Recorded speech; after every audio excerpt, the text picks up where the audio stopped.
Hi everyone, my name is Cynthia. Let's talk books. And today I have my June wrap up for you all.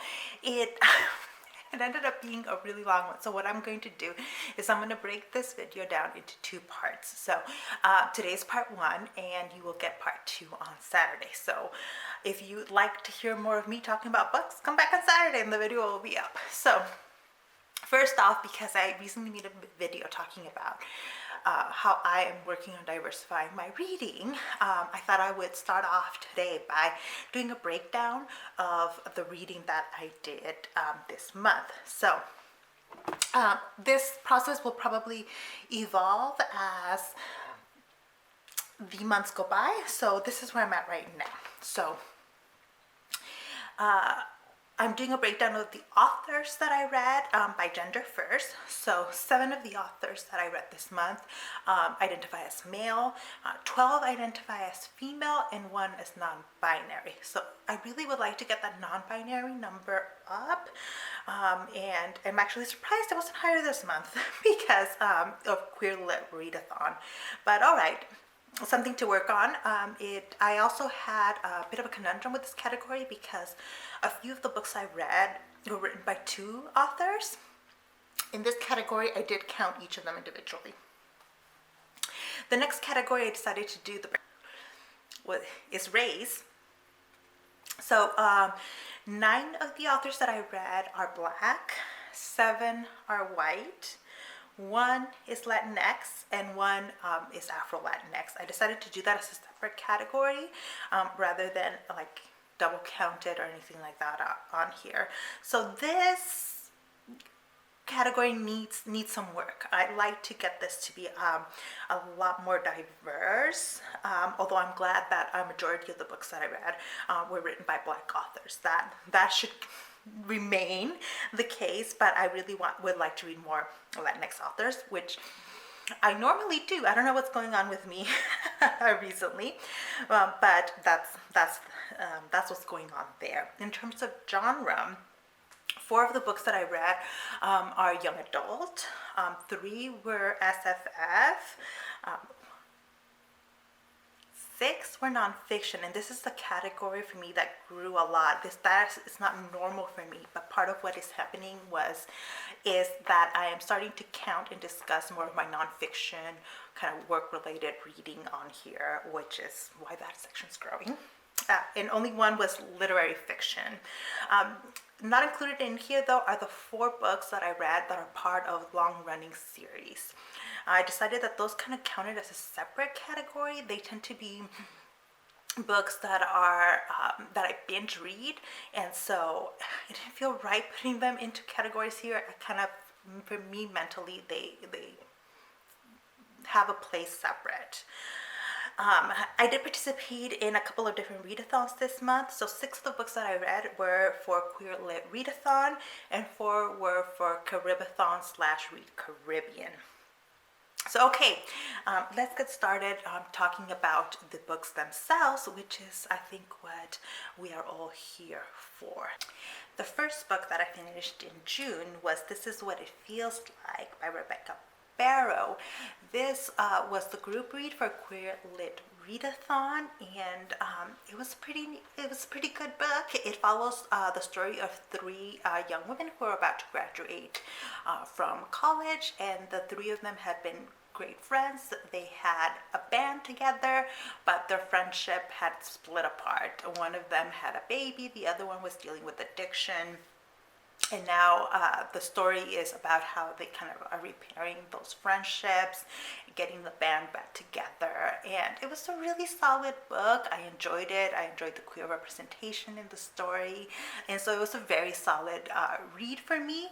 And I think that part of what the barrier for me with the story was that it was young adult, so I was not the right audience for the book, but like I said, I could still appreciate that it was a very good story. The second book that I finished in June was also a young adult book. This one I picked up because it deals with the topic of abortion. It is Unpregnant by Jenni Hendriks and Ted Caplan. This is a story of a young woman who wants to end a pregnancy in Texas, and kind of the steps she goes through in attaining that abortion. Unfortunately for me, this was not a successful book. I give it 2 out of 5 stars because I did finish reading it. It was an easy read, but I think there are better books dealing with the same topics. So Girls on the Verge, for example, is a very similar themes, very similar story, but much, much, much more successful than Unpregnant. I agree with the message of this book, but this is one of those cases where like it doesn't matter how much I agreed with the author's message, it was not executed well. And actually, if you're gonna write a book about this topic, it better be well executed, and I would not recommend this one. The next book was A Taste of Honey by Ashante Wilson. This book is so interesting. This is one of those books that I need to go back and reread because I was in a weird anxiety mode when I was reading this, and it is a fantasy romance book where you're following a queer romance. It's also a bit of historical fiction because it's set in like kind of an older period, set in a like fictionalized what seemed like African continent, but it was gorgeous in the way it played with some themes. And I can't talk about it too much without giving a lot away, but it's the story of these two men whose like countries are in like diplomatic negotiations with one another, and they find each other, but their relationship is not possible in the world in which they live in, not in the country that they are in, and so choices have to be made. And it's kind of the story of what choices are possible, and what their lives can lead to given the set of choices available.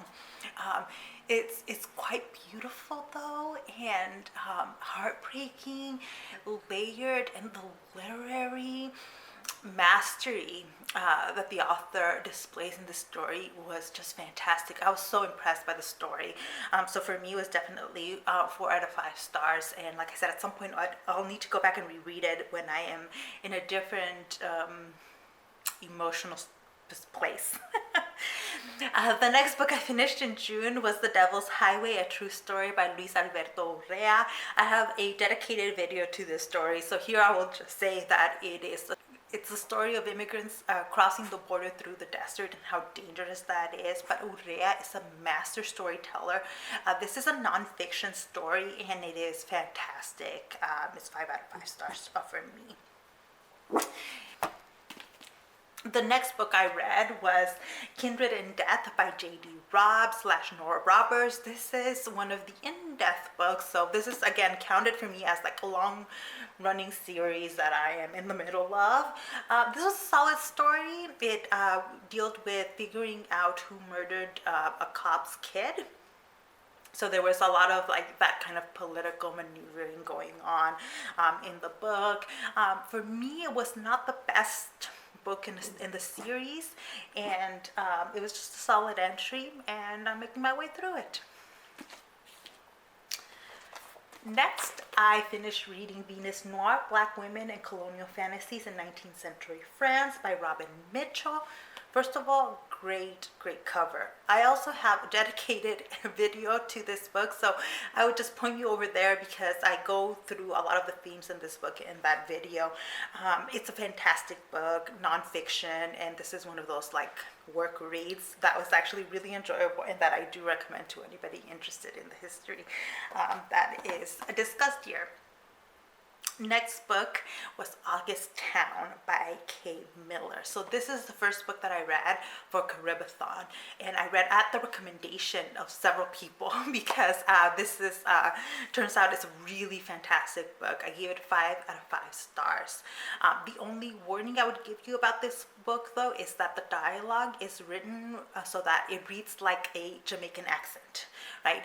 However, you very quickly get sucked into it, and for me, the accented way in which it was written was not a barrier. Instead, what I got was a very powerful story about class, gender and colorism in Jamaica. Using the story of these women that live in Augustown, which is a kind of low-income neighborhood in Jamaica, and seeing how their world is affected by income inequality, by gender dynamics, by all of these things, and the problems that arise out of all this inequality. There's also a lot of kind of magic at play here, but it comes in such a beautiful way, in that like the magic is recognized, but it doesn't dominate the storyline, and it's just so multi-layered. This book is so good, and I highly recommend it. So I'll go ahead and leave it like that before I get too carried away. Next, I read Criers War by Nina Varela. This was also for a Queer Lit Readathon. It is a SFF young adult story. You are in this world where humans have been subjugated. They actually make up a minority of the population now. The majority and rulers have been made. So in the world, it explains that, a human queen could not have children, and so she had a child made for her. And out of that, then you get this new group of people. They're kind of like part robot and part human. So they do have human elements in them, but they believe that humans are inferior to them, and so they keep them around as like slaves. So we're following two young women here. One who is a human and out looking for revenge for the death of her family. The other has been made and is the heir to the throne in this world. And this book, and by the way, it's a long story actually. It's full of like court intrigue, secrets, and a romantic relationship between the two women.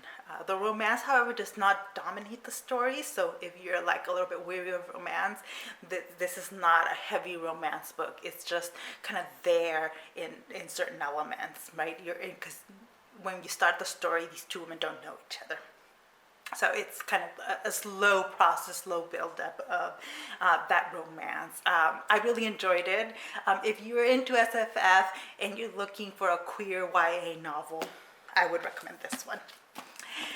Lastly here, I'll end this part one of the wrap-up with Clap When You Land by Elizabeth Acevedo. This is another 5 out of 5 star read for me. Clap When You Land is amazing. Acevedo has become an automatic buy for me.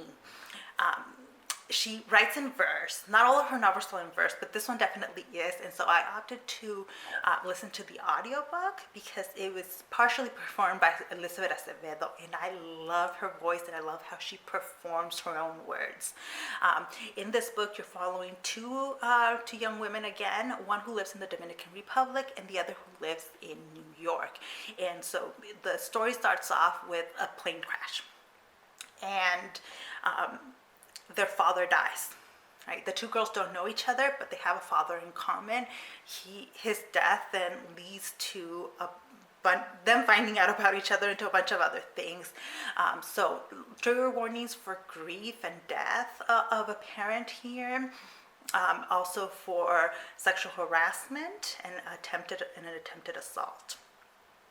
And I really love how beautifully written Elizabeth Acevedo's stories are, how multi-layered they are, and like, for me, usually when a book is written in verse, it's a barrier. It's a barrier for me really getting into the story. But the way Acevedo crafts her words and her lines is not a barrier at all for me. Again, with the caveat that I listen to her works that are in verse rather than reading them in physical copy. So if you, like me, kind of stay away from books that are written in verse, I would try Acevedo and try her in audiobook, because I think she makes it really accessible for pretty much anyone. So this story deals with kind of these two parallel lives happening, and then how they will intersect, and how you end up dealing with really heavy topics, and it's just really fantastic. fantastic. I'm just gonna be repeating myself. You're really, really fantastic. Pick it up. It's a must read. So that is it for now. I will be posting part 2 of my wrap up on Saturday, so keep an eye out for that. In the meantime, let me know if you've read any of these books, if you took part in Caribathon or Crier Lit Readathon, and what you thought of the books for those readathons. Thank you so much for watching, and I'll see you in the next one. Bye.